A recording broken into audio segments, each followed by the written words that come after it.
It's real sad that it took me longer to do the wrap video than it did to take apart and put together this PC. Now, if you have any specific questions, don't hesitate to ask, but everything is very basic. It really is. The parts don't go other than where they go.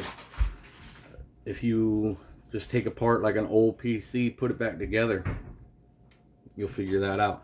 Alright, so then how do you put this GPU in? Okay, here's your little tab right here. That's going to fit in the 16 slot. This is going to go through the back. Alright, give me a moment.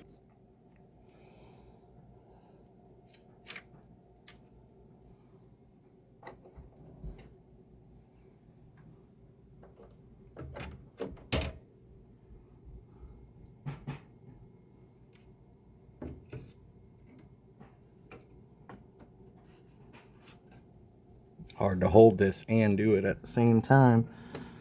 Here we go. Right there.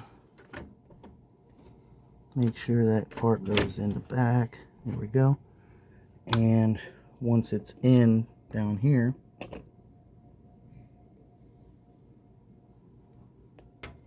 once it's in down there, use this as a, so I can see too. Snap it in. Bam. That thing's up, that's in, boom, and we're good. And that went in. Alright, there we go. Now we got our GPU in there. Let me go ahead and bring this up.